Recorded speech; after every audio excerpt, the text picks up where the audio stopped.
इसको और दोबारा ठीक करके कोई बोलेगा, in elastic demand curve language. When price is Elasticity constant. less than 1. अरे लेस देन वन की लैंग्वेज मांग रहा हूँ। When change in price more powerful, या change in demand is less powerful than change in price. कहानी समझाई थी, कहानी समझाई थी। Monopoly, no close substitute, consumer bound to purchase the commodity, for example electricity, so change in price is more powerful than change in demand. That is why the demand curve or price line or AR curve downward sloping with more steeper towards the y axis, और M R exact उसका आधा, double speed से दौड़ता है। ये बात बस ध्यान रखनी है मोनोपोली में, बाकी तो कॉस्ट के कंसेप्ट यूनिवर्सल हैं। तो सामने अब नॉर्मल प्रॉफिट का डायग्राम चल रहा है। लैंग्वेज आपसे पूछना चाह रहा हूँ, सबको याद है जितेश, पहले लेफ्ट वाला डायग्राम, अब normal profit under the situation of monopoly firm, start.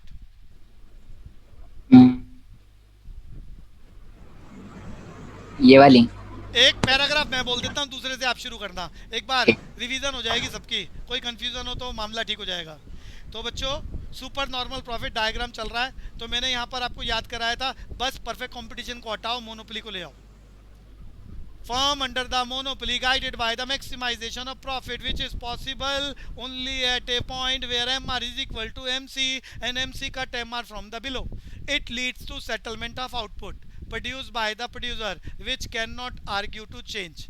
जो मैंने बताया है अभी तक, क्वांटिटी का सेटलमेंट देखो मैंने रेड कलर से मार्क कर दिया है, कहाँ पर, जहाँ पर MC MR को काट रहा है।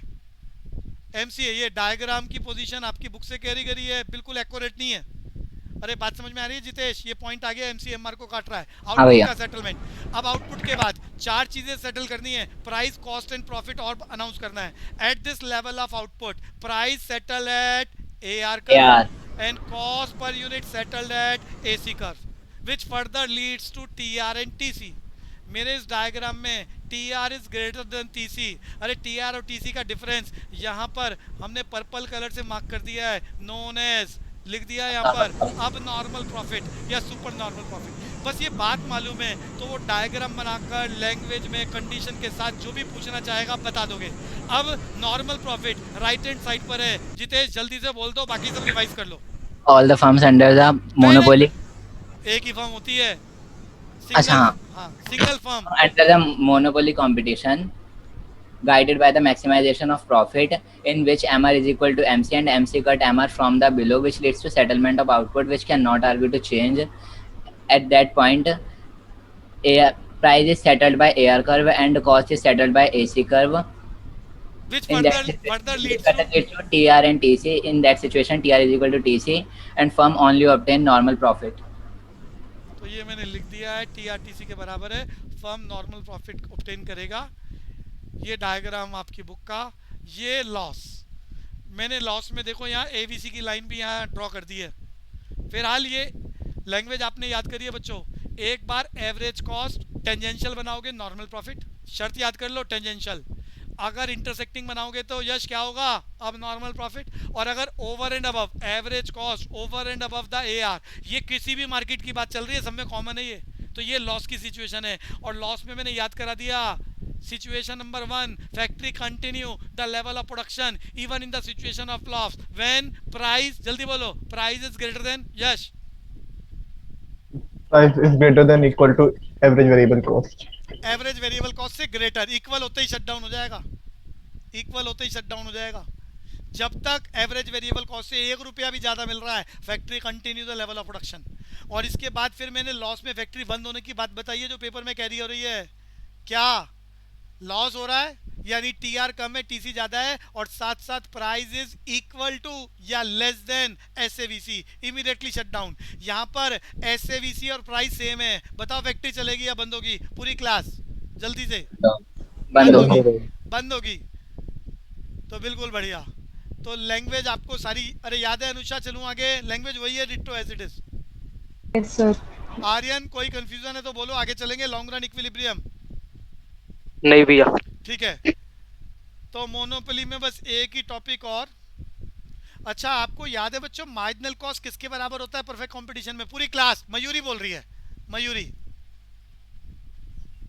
एमआर, ए बच्चे, AR, AR, AR, AR sir. नहीं सॉरी। Supply curve. अरे MRAR की बात नहीं पूछ रहा मैंने, इंपॉर्टेंट बात पूछी है जो किसका मतलब क्वेश्चन किसी ने प्रैक्टिस नहीं करे। Supply curve. हाँ ये बढ़िया बात, अरे ये आएगा क्वेश्चन में। ARMR वाली बात तो पुरानी हो गई है, वो तो सबको याद है। अरे marginal cost is very important only in perfect competition.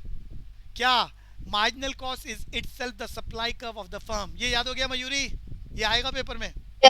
अच्छा एक और बचपन में याद करा था, supply curve in respect of labour, special case है, कैसा होता है पूरी मयूरी?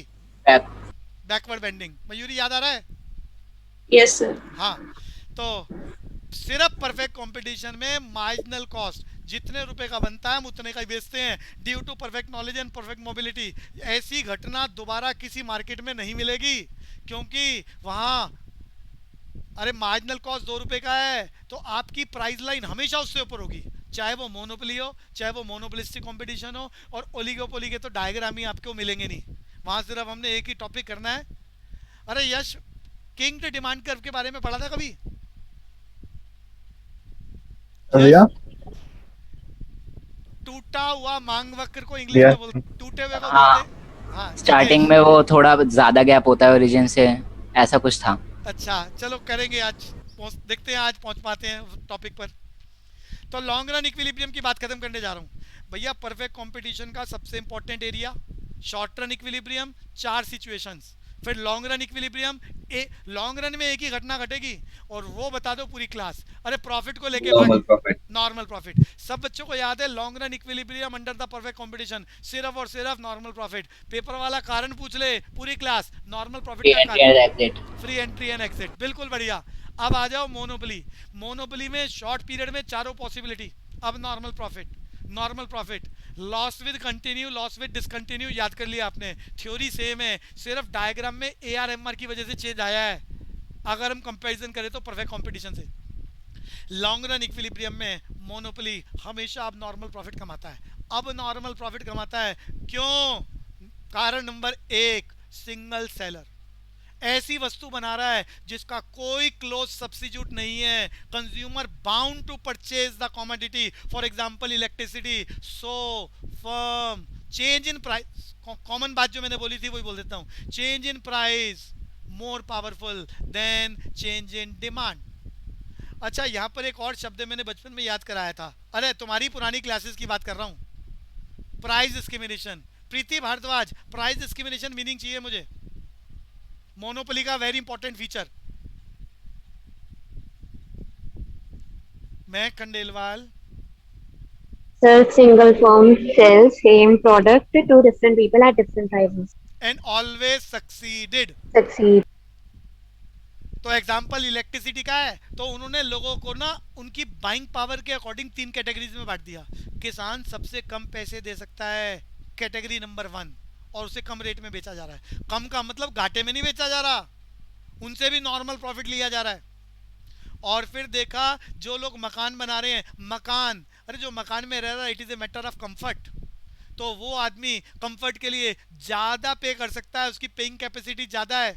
जब लाखों करोड़ों रुपए का मकान बनाया है तो 2 रुपये ज़्यादा पे कर सकता है। इस बात का ध्यान रखते हुए, क्योंकि पोटेंशियल ज़्यादा है उनका, तो उनसे और ज़्यादा चार्ज किया जा रहा है। यानी ऐसे समझो किसानों से कॉस्ट तो वो किसानों से भी नहीं छोड़ते, कॉस्ट, और याद है आपको कॉस्ट में नॉर्मल प्रॉफिट होता है ब्रेक इवन पॉइंट, और वो हाउसेस से, हाउस होल्डर से और ज़्यादा चार्ज कर रहे हैं and obtain the abnormal profit. और जब पता चला कि बाइंग कैपेसिटी और भी ज़्यादा है इंडस्ट्रियलिस्ट की, कॉमर्शियल यूज़ करने वालों की, तो उस कैपेसिटी के अकॉर्डिंग उनसे और भी ज़्यादा चार्ज किया जा रहा है और ज़्यादा कमाया जा रहा है। तो ऐसे चलते, इसके चलते, प्राइस डिस्क्रिमिनेशन के चलते, लॉन्ग पीरियड में भी हमेशा मोनोपोली फर्म अब नॉर्मल प्रॉफिट कमाता है। क्यों?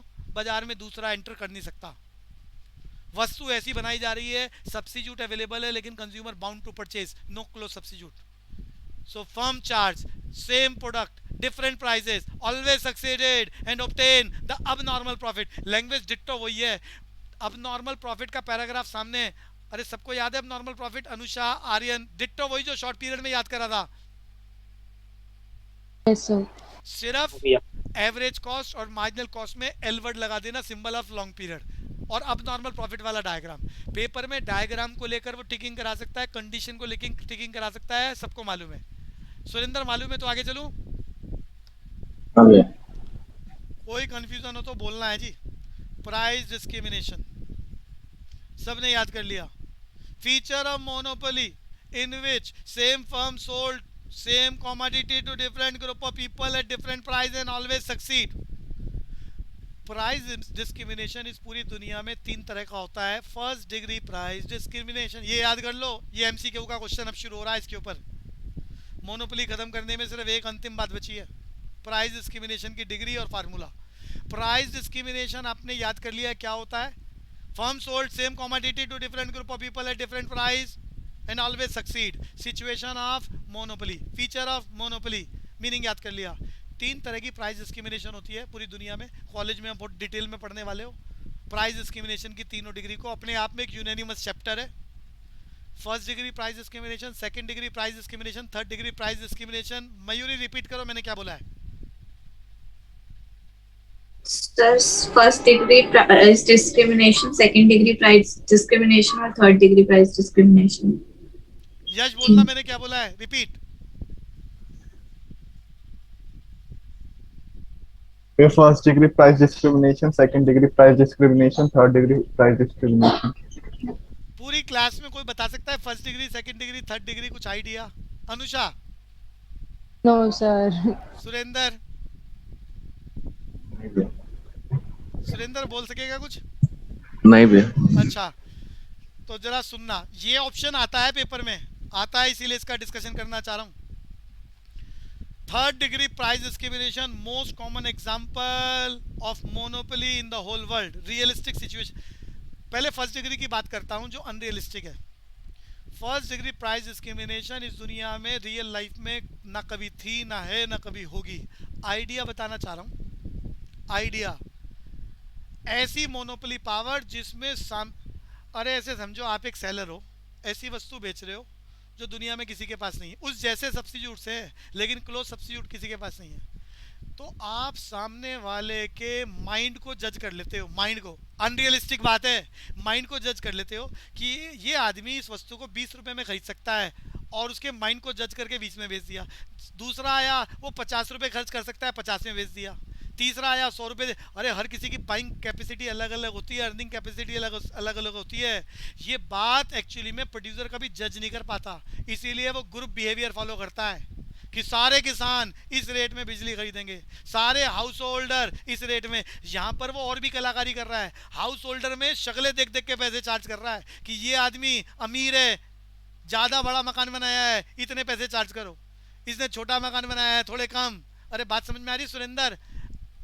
हाँ भैया। इमेजिनरी एग्जांपल ले रहा हूं कि जस्ट लाइक द गॉड, बेचने वाला सामने वाले के माइंड की आइडियोलॉजी को जज कर ले कि ये आदमी मैक्सिमम इतने पैसे दे सकता है, एग्जैक्ट उतने चार्ज करे। इसे बोलते हैं एब्सोल्यूट मोनोपोली। ऐसा एग्जाम्पल पूरी दुनिया में कोई नहीं है। इमेजिनरी एग्जाम्पल बनाया गया है, कॉलेज में हम इसके बड़े सारे डायग्राम्स के साथ चर्चा करने वाले हैं बहुत डिटेल में। एक एक डिग्री को 5-5, 7-7 पेजों तक लिखा जाता है डायग्राम बनाकर, पूरा एक चैप्टर है 40-40 पेज का। तो आइडिया लग गया बच्चे? First degree price discrimination not realistic, paper का पार्ट, पेपर में नाम लिखा होगा, डिसीजन नहीं लेना, ये अनरियलिस्टिक है, ये कभी टिक ही नहीं होगा। ये क्लियर हो गया Anusha? Second degree, third degree, ये दोनों रियल लाइफ में होते हैं। पहले थर्ड डिग्री से शुरू करता हूँ। मोस्ट कॉमन एग्जांपल है, मोस्ट कॉमन एग्जांपल है, एग्जांपल ले लेते हैं चावल का। चावल बनाने वाली किसी का, यस, चावल बनाने वाली कोई कंपनी का नाम बताओ। बासमती राइस। अरे बासमती प्रोडक्ट का नाम है, बासमती कोई कंपनी नहीं है हिंदुस्तान में, हे भगवान। अरे मयूरी बासमती, अरे अरे पता होगा मयूरी, पता है बासमती कोई कंपनी? या आईटीसी होगा। बासमती हिंदुस्तान में कोई कंपनी नहीं है, ना हो सकती। अमेरिका की कंपनी है, उसके पास पेटेंट्स है। बासमती कंपनी के नाम से हिंदुस्तान छोड़ो, अमेरिका को छोड़ के पूरी दुनिया में कोई नहीं बेच सकता। बासमती ब्रांड, हम कोई भी चावल खरीदने जाते हैं तो नीचे लिखा होता है कि बासमती क्वालिटी है, लेकिन बासमती के नाम से, बासमती कंपनी के नाम से हिंदुस्तान छोड़ो दुनिया में कोई नहीं बेच सकता, सिर्फ यूएसए के अलावा। यश मेरी बात समझ में आ रही है? पेटेंट करा रखा है वहां पर। हाँ भैया। तो हमारे हिंदुस्तान में क्वालिटी होती है सबसे बढ़िया, क्वालिटी ऑफ राइस बासमती। तो ये ताजमहल, लाल किला, अरे कौन कौन सी कंपनियां होती है मयूरी, कोई तो बता दो। पता ही नहीं किसी को। हाँ, नहीं पता सर। अरे चावल वाली कंपनी का नाम बता दो भाई कोई। लाल किला चावल, ताजमहल चावल, वो सब सारे के सारे अपने वस्तु के नीचे ब्रांड लिख रहे होते हैं कि ये बासमती ब्रांड है, बढ़िया क्वालिटी वाला चावल है। तो मैं कह रहा था किसी कंपनी ने बासमती वाला चावल बनाया है, अब वो बेचना चाह रहे हैं प्राइस डिस्क्रिमिनेशन के नाम से। तो क्या करते हैं, 3 बाजार, मैं दिल्ली का एग्जांपल ले लेता हूँ जी। दिल्ली में साउथ एक्स और दिल्ली में करोल बाग। और एग्जांपल ले लें, जल्दी जल्दी बोलना है जी। जितेश हाँ भैया। ध्यान से सुनना, मैं साउथ एक्स और करोल बाग क्या कहना चाह रहा हूँ। साउथ एक्स का मतलब है अमीर लोग, बड़े मकान, कम पॉपुलेशन। करोल बाग बोले तो middle class society, purchasing power कम लेकिन भीड़ ज़्यादा। बात समझ में आ रही है? जल्दी जल्दी बोलो हाँ या ना। हाँ भैया। हाँ ये भैया। बात चावल बेचने वाले को पता है, चावल बेचने वाले के वो डाटा पता चल गया। अब मैं यहाँ अलग अलग मार्केट की इलास्टिसिटी अलग अलग होती है। साउथ एक्स में अमीर लोग हैं लेकिन लोग कम हैं, और 500 गज का मकान मुश्किल से 5 आदमी नहीं मिलेंगे, तो वहाँ लोगों की बाइंग पावर ज़्यादा है। तो मैंने डिमांड कर्व कैसा बनाया है, इन इलास्टिक, साउथ एक्स। अरे बात समझ में आ रही है सुरेंद्र बाबा? हाँ भैया। करोल बाग पॉपुलेशन ज़्यादा, डेंसिटी ज़्यादा, मिडिल क्लास, एक छोटा सा मकान, पता चलता है 50 आदमी। तो यहाँ पर इलास्टिसिटी अलग है। देखो मैंने इलास्टिसिटी क्या बनाई है, इलास्टिक। क्या बनाया है बच्चे? इलास्टिक। एक ही कंपनी है, एक ही प्रोडक्ट है, उसको पता चल गया साउथ एक्स में अलग पोजीशन है बाइंग पावर की, करोल बाग में अलग पोजीशन है। वो क्या करता है, बदमाशी करता है। वो साउथ एक्स में पैकिंग, ब्रांडिंग बिल्कुल अलग कर देता है, और करोल वही वस्तु साउथ एक्स में जाकर पैकिंग के साथ आफ्टर सेल सर्विस, लोगों के घर में सर्विस दी जा रही है, और 200 रुपये किलो, एग्जाम्पल ले रहा हूँ, और उसके वस्तु बिक जाती है। और करोल बाग में वो कहता है झोला भी साथ लेके आओ। अरे झोला समझते हो ना, बैग भी नहीं देगा वो, और वो पटरी पे सामान लगा कर बेचना शुरू कर देता है, 100 रुपये किलो 100 रुपये किलो। लेकिन करोल बाग में 2 बोरी रोज के बिक जाते हैं, साउथ एक्स में 50 किलो मुश्किल से बिकते हैं। अरे ये मैंने बना दिया यहाँ पर, साउथ एक्स में क्वांटिटी कम बिकेगी लेकिन ऊंचे दामों पर। कारण है इलास्टिसिटी अलग अलग है, वस्तु सेम है। साउथ एक्स वाले को ये नहीं पता चलता कि सेम प्रोडक्ट करोल बाग में सस्ता मिल रहा है, करोल बाग वाले को ये नहीं पता चलता सेम वस्तु 4 गुना दामों पर, 2 गुना दामों पर साउथ एक्स में बिक रही है। दोनों की ब्रांडिंग, पैकिंग बदल दी है, पता ही नहीं चल पा रहा, नाम बदल दिया है। This is the most common example, 3rd degree price discrimination. मैंने एग्जांपल समझाया ताकि आपको आइडिया लग जाए। चेतन, बात समझ में आ रही है? Yes sir. टैंक जीन्स का भी एग्जांपल ले सकता था। ये बात समझ में आ गई बच्चों? अलग अलग मार्केट में अलग अलग इलास्टिसिटी है। इस बात को समझते हुए वो कंपनी दोनों मार्केट्स में अलग अलग फीचर के साथ वही प्रोडक्ट लॉन्च कर रही है। सिर्फ ये बात प्रोड्यूसर को मालूम है और किसी को मालूम नहीं है। अगर साउथ एक्स वालों को मालूम चल जाए तो वो करोल बाग से आके खरीद के ले जाएंगे। बात समझ में आ रही है बच्चों? 3rd degree price discrimination most common example है पूरी दुनिया में। प्रीति, बात समझ में आ गई है? 2nd डिग्री बोलूं?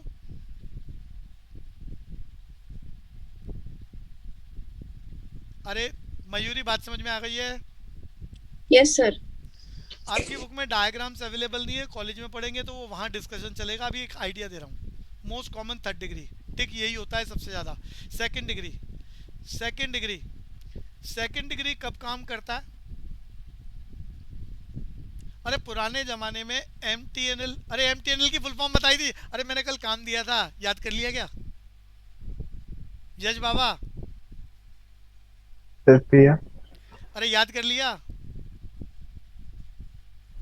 भैया कंपनियों के नाम याद कर रहे हो थोड़े बहुत? कंपनियों के नाम याद करें हैं, वो भी थोड़े बहुत बोल रहे हो। ये हाँ। क्या भैया? ध्रुव, भैया अरे बोलता ही नहीं है हाँ भैया, थोड़े बहुत करें। भैया। ये मामला तो सही नहीं है तुम्हारा। एक छोटा सा चैप्टर पढ़ने के लिए, अरे ध्रुव पेपर है या नहीं है तुम्हारा अभी इसी महीने? नवंबर में। अच्छा, फिर नहीं पूछ रहा मैं। अरे और कौन है, किसका पेपर है अभी अभी इस महीने वाला कौन है? अनुषा, याद कर लिया? सर सारा नहीं करा लेकिन थोड़ा सा तो कर लिया। अरे बच्चे थोड़ा सा। सर इतने मुश्किल मुश्किल नाम एक मुश्किल दूसरों क्या, को याद मुश्किल क्या होता है? तुम्हारा नाम भी सर बहुत मुश्किल था, देखो इतना अच्छे तरीके से याद हो गया है, नींद में भी याद रहता है। मेहनत करने में पीछे किस लिए भैया? एसबीआई का फुल फॉर्म, यश किसकी फुल फॉर्म? एसबीआई की फुल फॉर्म मांग रहा हूँ। अच्छा, state bank of India. SBI originally कब इस्टेब्लिश हुआ था? पूरी क्लास, इस्टेब्लिशमेंट ईयर पूरी क्लास से बोल रहा हूँ, जो बताना चाहे। ये 1889 आई थिंक। 1806. और कोई बोलो भैया, अभी तक ठीक नहीं आया आंसर। 1806 में तो मनी लेंडर था। अरे उसके 3 साल बाद बना था ये। 1806 वाला करीब करीब ठीक है। किसने बोला था ये? सर मैंने. मयूरी 1806 लिखा है, 1809 लिखा है? सर मैंने लर्न किया था तो 1806 ही था ना वहाँ ना पे. ना ना ना ना ना। बुक में तो 1806 ही होगा. सुनो ध्यान से, स्टोरी सुना रहा हूँ। State bank of India during the British rule 1806 में एक मनी लेंडर बैंक बना रहा है, फाइनेंशियल इंस्टीट्यूशन बना रहा है, नाम रखा गया बैंक ऑफ कैलकाटा। यश मैंने क्या बोला है, समझ में आ रहा है बच्चे? 1806 बैंक ऑफ कैलकाटा, एक मनी लेंडर ने फाइनेंशियल इंस्टीट्यूशन बनाया। 3 साल बाद, आफ्टर 3 इयर्स, ब्रिटिश गवर्नमेंट ने हिंदुस्तान में अपने लिए 3 बैंक बनाए, वेल्थ को ज़्यादा से ज़्यादा ड्रेन करने के लिए और मनी की मूवमेंट के लिए, जिसे बोला गया प्रेसिडेंसी बैंक। यस जल्दी बोलो, मैंने क्या नाम बोला है? Presidency bank. प्रेसिडेंसी बैंक बनाए ड्यूरिंग द ब्रिटिश रूल। कब बनाए? 1809 में। 1809 में बैंक ऑफ कैलकाटा को रीस्ट्रक्चर कर दिया गया, रीनेम कर दिया गया बैंक ऑफ बंगाल। और इसके अलावा एक और बैंक, बैंक ऑफ बॉम्बे, एक और bank of Madras. British government ने 3 बैंक बनाए, जिसमें से बैंक ऑफ बंगाल रीस्ट्रक्चर था बैंक ऑफ कैलकाटा का 1809 में। इसके अलावा 2 और bank of Mumbai and bank of Madras. इन तीनों को क्या कहा गया? जल्दी बोलो। Presidency bank. ये याद हो गया बच्चों? अरे जल्दी जल्दी बोलो। हाँ भैया। हाँ भैया। 1921 में ब्रिटिश हुकूमत ने, ब्रिटिश गवर्नमेंट ने बाद वाले ये दोनों बैंक उठाकर बैंक ऑफ बंगाल में मर्ज कर दिए।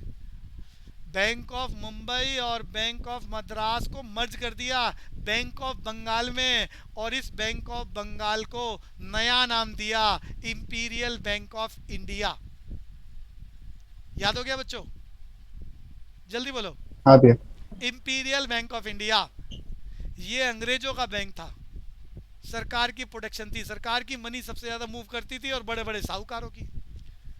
हिंदुस्तान की आजादी के बाद जो हिंदुस्तान को गिफ्ट में मिला पहला नेशनलाइज बैंक, आजादी से ही जो भारत सरकार का बैंक था, वो सिर्फ एक बैंक था, इंपीरियल बैंक ऑफ इंडिया 1947। ये बात समझ में आ गई? जल्दी जल्दी बोलना है जी। हाँ भैया। 1955 में सरकार ने इंपीरियल बैंक ऑफ इंडिया को रीस्ट्रक्चर कर दिया और इसके नए नाम को बोला गया स्टेट बैंक ऑफ इंडिया। ये याद हो गया? हाँ भैया। तो state bank of India Hindustan में 1955 में बना, जिसका पुराना नाम क्या था? Imperial bank of India. ये नाम कब बदला जा रहा है? 1955 में भारत सरकार के द्वारा। इंपीरियल बैंक ऑफ इंडिया, ये नाम कब मिला था इस बैंक को? 1921 में। कितने बैंक मर्ज हुए थे? 2 बैंक तीसरे में मर्ज हुए और तीसरे का नेम बदल दिया गया। कौन से 2 बैंक मर्ज हुए थे? Bank of Mumbai and bank of Madras. Bank of Bengal में मर्ज हुए थे और बैंक ऑफ बंगाल का नया नाम imperial bank of India. Act पास करा था अंग्रेजों ने 1921 में।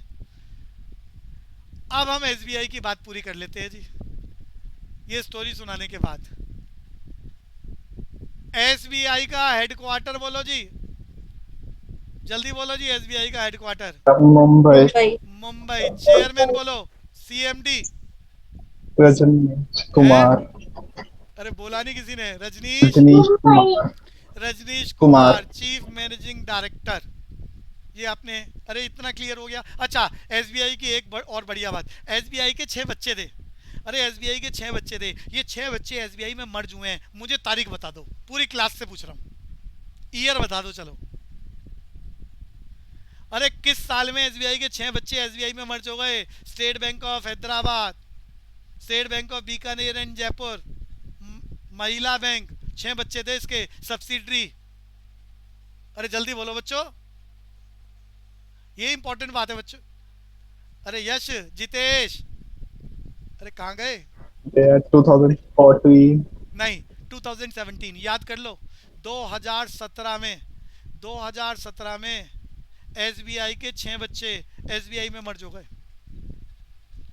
और जब बात बैंकों की चल रही है तो आखिरी बात पूछूंगा, हिंदुस्तान में एट प्रेजेंट कितने नेशनलाइज बैंक हैं? 12। बढ़िया, ये इंपॉर्टेंट है बच्चों। हिंदुस्तान में एट प्रेजेंट 12 नेशनलाइज बैंक है। इस 1 अप्रैल 2021 को कितने नेशनलाइज बैंक खत्म हुए हैं? खत्म हुए हैं,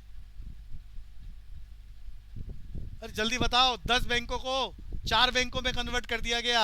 अरे कितने खत्म हो रहे हैं? अरे बोलते ही नहीं हो मयूर। 6। ऐसे ही पिछले साल 1 अप्रैल 2020 3 बैंक एक बैंक में कन्वर्ट हो गए थे। कितने बैंक खत्म हुए 1 अप्रैल 2020 को? 2। तो जो बचा था वो बैंक ऑफ बड़ौदा। तो ये इंपॉर्टेंट हैपनिंग्स हैं। 1 अप्रैल 2021 हिंदुस्तान के 6 नेशनलाइज बैंक मर्ज हो गए। 1 अप्रैल 2020 2 बैंक मर्ज हो गए। और पुरानी बात एसबीआई की बताइए, 6 बच्चे एसबीआई में शामिल हुए थे इन द ईयर ऑफ 2000, जल्दी बोलना है जी। 17। एसबीआई के सीएमडी का नाम बता दो फटाफट। रजनीश कुमार।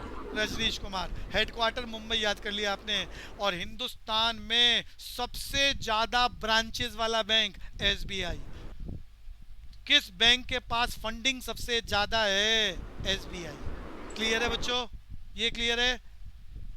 हाँ।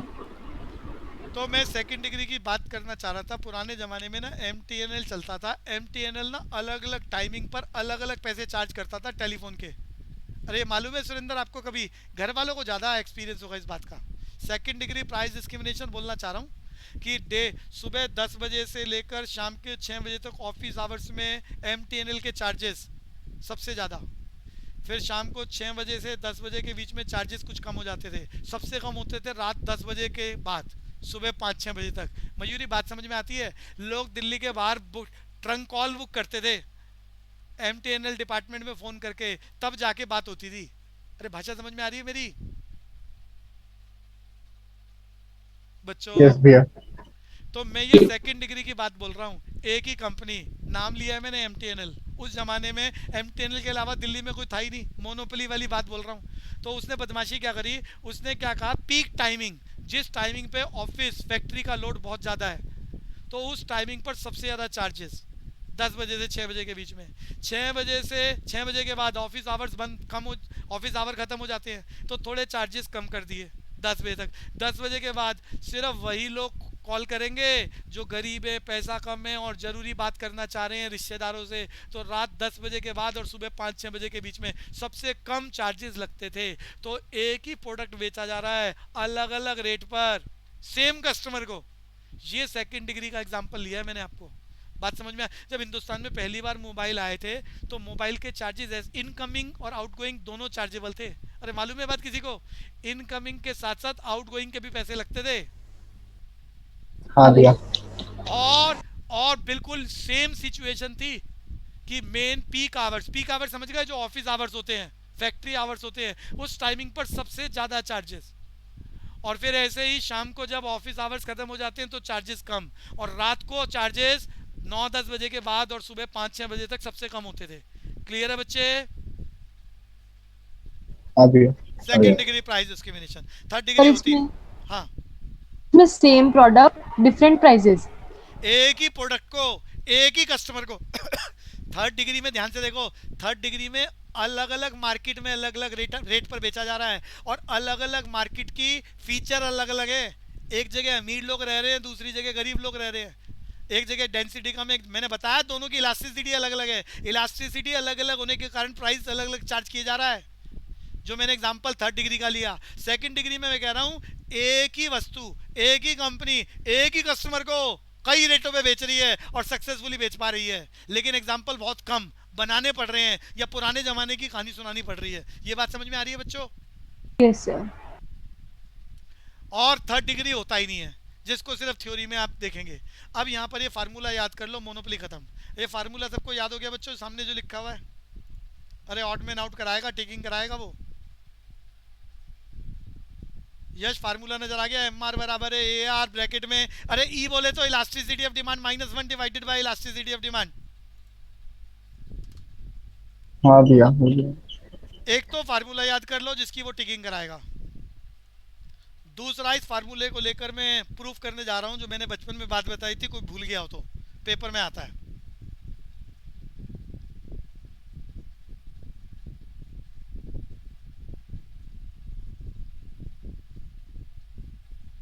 अरे 3 बातें मैंने याद कराई थी यहाँ। इलास्टिसिटी ऑफ डिमांड 1 है, अरे सामने इलास्टिसिटी ऑफ डिमांड 1 पुट करो, जल्दी से बताओ एमआर क्या, जल्दी से इस फार्मूले में प्रूफ करके बताओ। आपके पास 10 सेकंड, ये करके देख लेना। देखो एमआर 0 आ रहा है, ये फार्मूले से प्रूफ हो रहा है। जब इलास्टिसिटी 1 तो एमआर 0, डायग्राम में भी सामने दिखा रहा हूं मैं। अब आप इस फार्मूले के अंदर इलास्टिसिटी की वैल्यू 1 से कम पुट करके देख लो कोई भी पॉइंट में, बता दो एमआर क्या आ रहा है? नेगेटिव। अरे माइनस का निशान आ रहा है, इतना ही काफी है, तो नेगेटिव। अनुषा बात समझ में आ रही है? नेगेटिव। ये याद रखना जो मैं बात बोल रहा हूँ, तीनों पेपर में टिक कराएगा ट्रू फॉल्स के नाम से या ऑड मैन आउट। क्लियर है? यश पहले भी डिस्कशन करा है। हाँ भैया।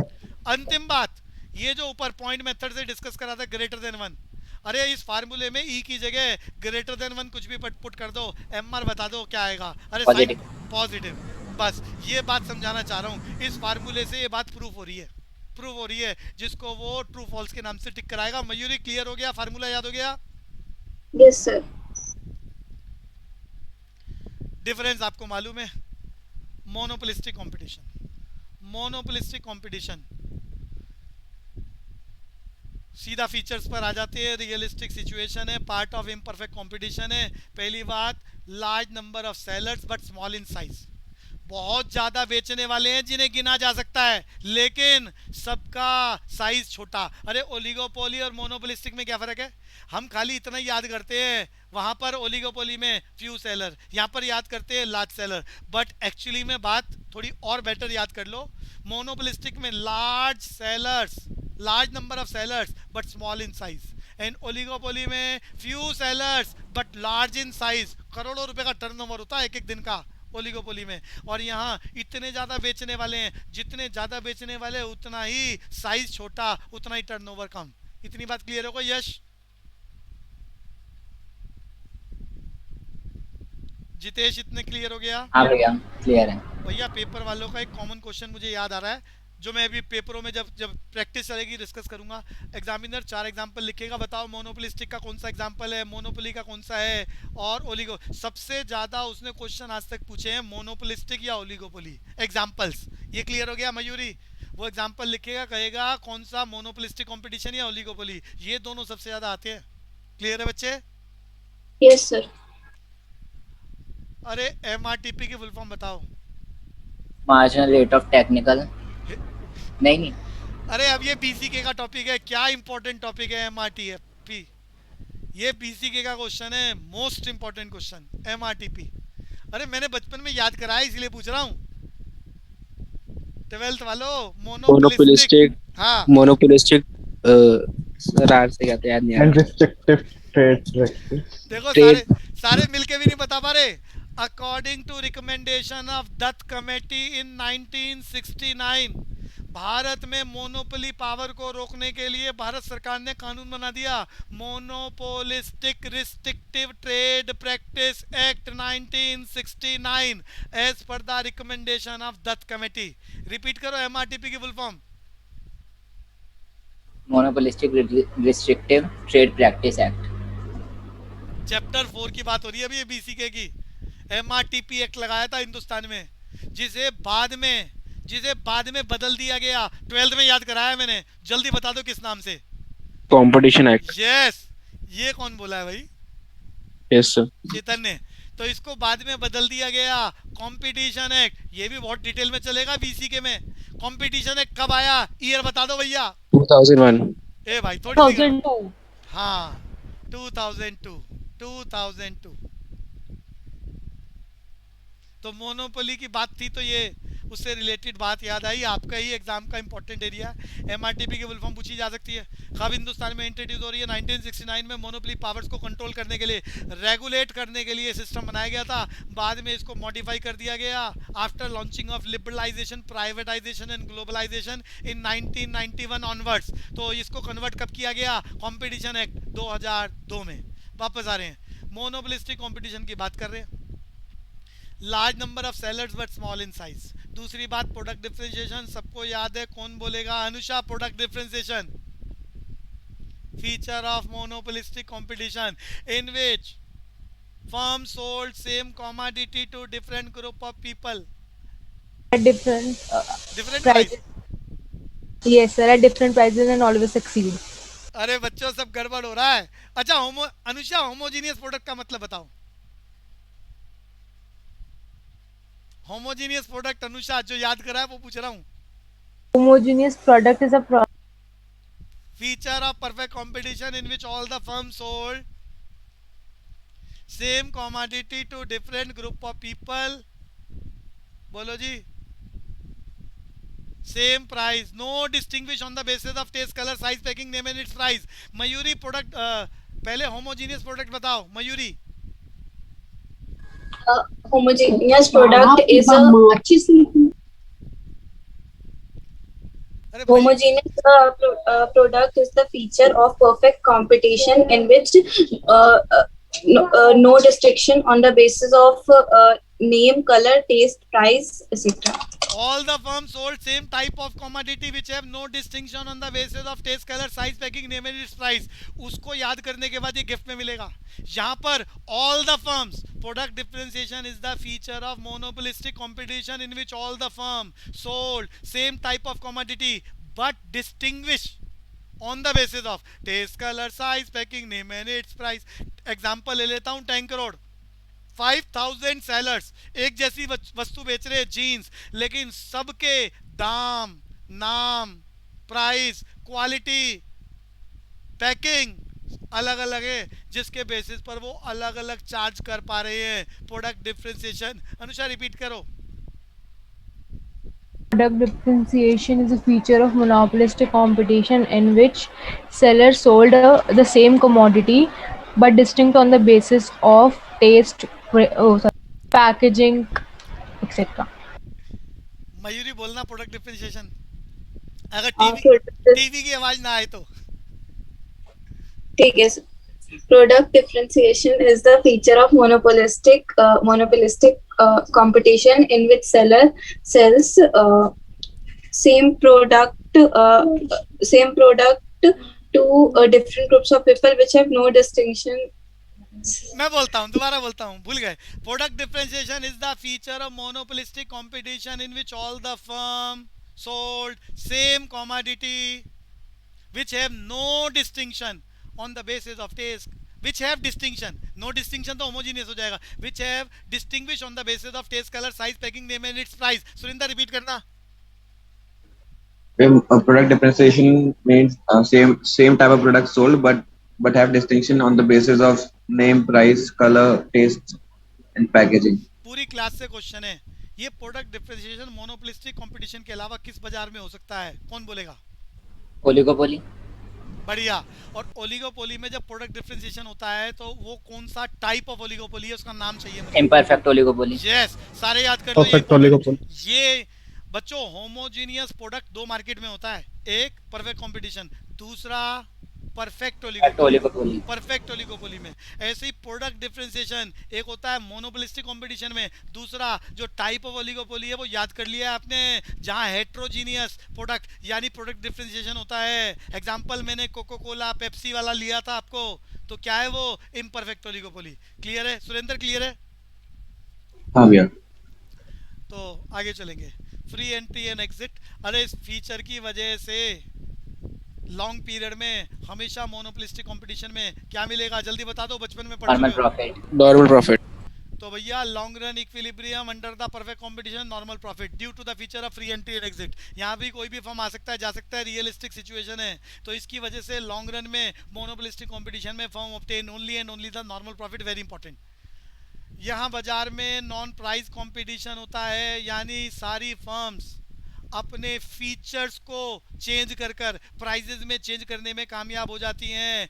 गिफ्ट पॉलिसीज आती हैं, आफ्टर सेल सर्विसेज की पॉलिसी आती है। अरे यश बात समझ में आ रही है? एक कंपनी कह रही है कि हमारे यहाँ 5 किलो साबुन लो तो साथ में आपको एक साबुन गिफ्ट में मिलेगा। आजकल साबुन पे कॉमन है बड़ा कि 4 टिक्की खरीदो 1 फ्री मिलेगा, तो सारी कंपनियां कोई ना कोई स्कीम अनाउंस कर देती है। क्या है ये? हाँ जी। Non price war, non price competition. अरे क्लियर है मयूरी, क्लियर है? मोस्ट कॉमन है नॉन प्राइस Yes. कंपटीशन। और ये नॉन प्राइस कंपटीशन इस बाजार के अलावा एक और बाजार में पाया जाता है, मुझे नाम बता दो जल्दी से बाजार का, जल्दी जल्दी बोलो जी। नॉन प्राइस कंपटीशन इस बाजार के अलावा किस बाजार में और होता है? अरे बताया नहीं किसी ने। ओलिगोपोली। अनुषा मैंने क्या बोला है? नॉन प्राइस कंपटीशन का फीचर मोनोपोलिस्टिक के अलावा और कहां पर होता है? Oligopoly. ओलिगोपोली में बहुत ज़्यादा होता है, मोनोपोलिस्टिक कंपटीशन में थोड़ा कम होता है। आप दुकान के बाहर अपनी होल्ड दुकान का बैनर लगा रहे हो, ये दुकान का नाम है, ये भी अपने आप में नॉन प्राइस कंपटीशन है। बढ़िया आफ्टर सेल सर्विस दे रहे हो, पैकिंग दे रहे हो अच्छी, ये अपने आप में नॉन प्राइस। वॉर चल रही है, जितनी पैकिंग बढ़िया होगी, आफ्टर सेल सर्विस जितनी होगी, गिफ्ट के नाम से जितनी स्कीमें होंगी, ब्रांड एम्बेसडर्स, ये सब किसको रिफ्लेक्ट किया जा रहा है? Non price competition. क्लियर है सुरेंद्र, क्लियर है? हाँ भैया। सेलिंग कॉस्ट क्या होती है बच्चों? Advertisement cost. सेलिंग कॉस्ट बोले तो एडवर्टाइजमेंट Cost. ये सेलिंग कॉस्ट भी दोनों बाजारों में मोनोपोलिस्टिक कंपटीशन के साथ साथ दूसरा बाजार क्या है? ओलिगोपोली। ओलिगोपोली में ये सेलिंग कॉस्ट करोड़ों रुपए की होती है, तो मोनोपोलिस्टिक में लाखों में या हजारों में होती है। आप पंफलेट्स बांट रहे हैं, एडवर्टाइजमेंट्स कर रहे हैं, न्यूज साइन बोर्ड लगा रहे हैं। अच्छा, ये सेलिंग कॉस्ट में भी वही सारे एग्जांपल है। सेलिंग कॉस्ट को लेकर मैं बात बता रहा हूँ इंपॉर्टेंट। कोई भी फर्म जितना ज़्यादा एडवर्टाइजमेंट्स करेगी, एडवर्टाइजमेंट करने से, बढ़िया क्वालिटी के गुड्स बनाने से, आफ्टर सेल सर्विस करने से जो इलास्टिसिटी है वो इलास्टिसिटी इलास्टिक से इन इलास्टिक हो जाती है। ये समझ में आ रहा है? This is very important. ये समझ में आ रहा है मैंने क्या कहा? ये बात नहीं आ रही मना करो, समझाऊंगा। सेलिंग कॉस्ट का इफेक्ट, ये पेपर का काम है। डिमांड कर्व की इलास्टिसिटी घटती है, किसकी वजह से? सेलिंग कॉस्ट की वजह से। एग्जाम्पल लेके बताता हूँ। एक कंपनी ने प्रोडक्ट की क्वालिटी को इम्प्रूव करने के लिए पैसे खर्च करते शुरू कर दिए। जैसे जैसे क्वालिटी बेहतर होगी तो ऐसी कंडीशन में उसकी ब्रांड लॉयल्टी डेवलप हो जाएगी, लोगों में विश्वास बन जाएगा कि ये कंपनी सबसे बढ़िया वस्तु बनाती है। और जब एक बार ये ब्रांड लॉयल्टी बन गई तो फिर आप कोई भी कीमत चार्ज कर लो, क्योंकि वो खरीदने वाला कहेगा बस यही चाहिए चाहे कुछ भी हो जाए। तो ब्रांड लॉयल्टी बनने से डिमांड कर्व इनइलास्टिक होने लगता है और change in price more powerful than change in demand. समझ में आता है अनुषा को? Yes, sir. आर्यन बात समझ में आ रही है? सेलिंग कॉस्ट हाँ भैया। जितनी ज्यादा पे करेंगे, आफ्टर सेल सर्विस जितनी ज्यादा देंगे, गिफ्ट की स्कीमें जितनी ज्यादा देंगे, ब्रांडिंग पैकेजिंग पर जितना ज्यादा खर्च करेंगे, लोगों में उस वस्तु के प्रति विश्वास बनेगा। विश्वास के बनने से इलास्टिसिटी घट रही है, ये इंपॉर्टेंट है मयूरी। इलास्टिसिटी घट रही है, Yes, sir. इलास्टिक से इनइलास्टिक की तरफ जा रहा है। का मतलब जैसे जैसे कंपनियां ब्रांडिंग बना रही हैं, इमेज डेवलप कर रही हैं, ब्रांड एम्बेसडर्स हायर कर रही हैं, वैसे वैसे power to change the price ज़्यादा आ जाती है उस फर्म के पास। वो ज़्यादा प्राइजेस में चेंज कर लेता है लेकिन डिमांड में ज़्यादा चेंज नहीं होता due to brand loyalty. This is important. Preeti Bhardwaj clear हो गया? डिमांड कर्व की इलास्टिसिटी घट रही है due to imposition of selling cost and it is a feature of oligopoly as well as monopolistic. Monopolistic में ये पैसा हजारों में लाखों में खर्च हो रहा है, तो करोड़ों में खर्च होता है ओलिगोपोली में, क्योंकि एक एक दिन का टर्नओवर हजार करोड़। तो वो बड़े बड़े ब्रांड एम्बेसडर, और ब्रांड एम्बेसडर ही कह देता है सीधा 10 करोड़ 20 करोड़ 50 करोड़। सुरेंद्र बात समझ में आ रही है बच्चे? हाँ भैया। तो परफेक्ट कंपटीशन में हमने देखा था product is available everywhere, perfect mobility. तो यहाँ पर हम बोल रहे हैं प्रोडक्ट हर जगह अवेलेबल नहीं है और ना ही परफेक्ट नॉलेज है। तो वो तो इम्परफेक्ट कंपटीशन में किसी भी बाजार में नहीं होता, ना परफेक्ट मोबिलिटी ना परफेक्ट नॉलेज। सीधा इसके कर पर आ जाते हैं। ARMR प्राइस लाइन के बारे में बताओ पूरी क्लास। मोनोपोलिस्टिक कंपटीशन की प्राइस लाइन या डिमांड कर्व, जल्दी बोलो बच्चों पूरी क्लास। डिमांड कर्व कैसा होता है मोनोपोलिस्टिक कंपटीशन में, बोलो बच्चों। मयूरी? सर नहीं पता। इलास्टिक कैसा होता है? पहली बात डाउनवर्ड स्लोपिंग, मैंने यहाँ सामने बना दिया बच्चों AR, इसी का दूसरा नाम डिमांड कर्व। जल्दी से बताओ ओलिगोपोली मोनोपोली में कैसा होता है डिमांड कर्व? इनइलास्टिक। दो फीचर्स है, डाउनवर्ड स्लोपिंग, दूसरा फीचर है इनइलास्टिक। अरे याद आ रहा है बच्चों? रीजन के साथ मालूम है आपको। अब मैं बात कर रहा हूँ मोनोपोलिस्टिक कंपटीशन। मोनोपोलिस्टिक कंपटीशन में डिमांड कर्व या AR कर्व, पहला फीचर याद कर लो डाउनवर्ड स्लोपिंग, दूसरा फीचर याद कर लो इलास्टिक। रीजन के साथ समझाना चाह रहा हूँ, MR की बात बाद में करेंगे, पहले डाउनवर्ड स्लोपिंग समझा रहा हूँ। मोनोपोली का एग्जांपल 10 करोड़, आपको मालूम है जीन्स बेचने वाले हजारों दुकानदार हैं। एक जीन्स मांगो 500 रुपये, उन्हें कहो 10 लेनी है। अरे 10 लेनी है का मतलब प्राइस वही रहेगा, कम होगा ज़्यादा होगा? पूरी क्लास फास्ट कम होगा। तो भैया डिमांड का पता चल गया। More commodity sold at lesser price, less commodity sold at higher price. So due to this inverse relationship between the price and quantity demanded, demand curve और AR curve is downward sloping. Surendra बात समझ में आ गई? हाँ भैया। Downward sloping समझा दिया। Monopolistic competition में इलास्टिक की बात समझा रहा हूँ। इसके लिए रीजन याद करना है, availability of close substitutes. Reason याद कर लो, टिक कर आएगा वो। क्या बोला है मैंने Anusha? Availability of close substitutes. अरे एग्जांपल अभी 10 करोड़ का ले रहे थे जीन्स का, 10,000 दुकानदार हैं, करीब करीब एक जैसी वस्तु बेच रहे हैं, सबके पास प्रोडक्ट का नाम जीन्स है, सबके पास वही साइज है, करीब करीब वैसा ही वस्तु चल रहा है। ऐसी कंडीशन में एक से ना मिले दूसरे से ले लो, दूसरे से ना मिले तीसरे से ले लो। तो ऐसी कंडीशन में अवेलेबिलिटी ऑफ क्लोज सब्स्टिट्यूट, अगर एक शॉपकीपर थोड़े से भी दाम कम कर दे तो ऐसी कंडीशन में उसके कस्टमर भी ज़्यादा खरीदेंगे और बाजार में बाकी शॉपकीपर के कस्टमर भी वहाँ आके ज़्यादा खरीदेंगे।